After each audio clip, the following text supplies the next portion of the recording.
জাতীয়তাবাদী ছাত্রদল আমরা যারা এই সংগঠন থেকে বেড়ে উঠেছি আজকের এই পর্যায়ে জাতীয় রাজনীতির, আমাদের প্রথম পাঠশালা হচ্ছে ছাত্রদল। রাষ্ট্রকে, সমাজকে, আমাদের জাতির শত্রু মিত্রকে চিনতে পারার যে প্রথম পাঠশালা, সেটি হচ্ছে জাতীয়তাবাদী ছাত্রদল। প্রথম রাজনীতির যে আলোক, সেই আলোক প্রাপ্তি হচ্ছে যে সংগঠনটি, তার নাম জাতীয়তাবাদী ছাত্রদল। এই জাতীয়তাবাদী ছাত্রদল এক সময় সারা বাংলাদেশের প্রতিটি শিক্ষা প্রতিষ্ঠান আলোকিত করেছে। সাধারণ ছাত্র সমাজের শুভেচ্ছার মাধ্যমে, ম্যান্ডেটের মাধ্যমে ছাত্র সংসদগুলি তারা বিজয়ী হয়েছে। রাজনীতির নানা সংকট থাকে, রাজনীতির নানা পর্যায় থাকে।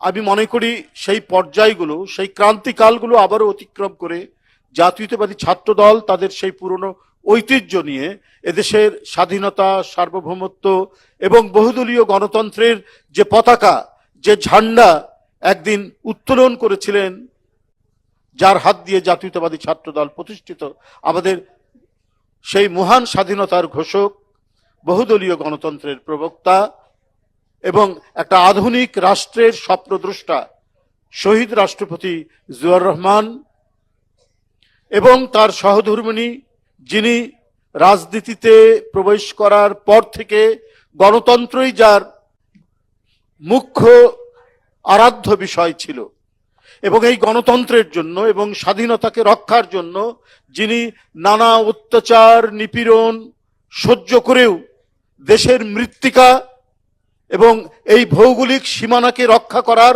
এক দৃঢ় প্রত্যয় নিয়ে যিনি কাজ করেছেন, তিনি এবং তাদেরই জ্যেষ্ঠ সন্তান, যিনি গোটা জাতিকে ঐক্যবদ্ধ করে সমগ্র মানুষকে একটি নতুন স্বাধীনতার স্বাদ দিয়েছেন, তিনি তারেক রহমান। তাদেরই শুভেচ্ছায় ধন্য জাতীয়তাবাদী ছাত্রদল। আজকে আপনাদের নিয়েই এই অনুষ্ঠানটি, দেশ গড়ার পরিকল্পনা।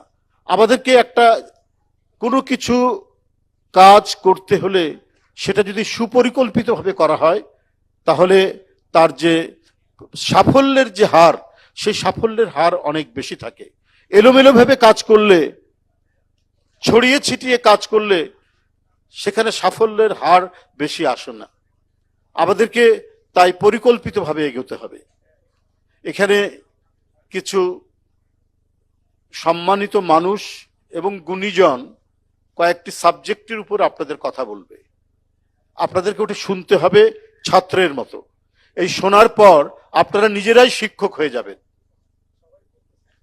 চীন দেশের এক মহান রাজনীতিবিদ, তার নাম মাও সেতুং, তিনি বলেছেন যে রাজনৈতিক ক্যাডার, আর্মস ক্যাডার না, পলিটিক্যাল ক্যাডার হচ্ছে তারাই যারা সেই রাজনীতির তত্ত্ব এবং দর্শনকে অধ্যয়ন করে জনগণের মধ্যে যখন ছড়িয়ে পড়ে, তখন সেই রাজনীতিটা সাফল্যমণ্ডিত করে, অর্থাৎ তখন তারা জনগণের শিক্ষকে পরিণত হয়।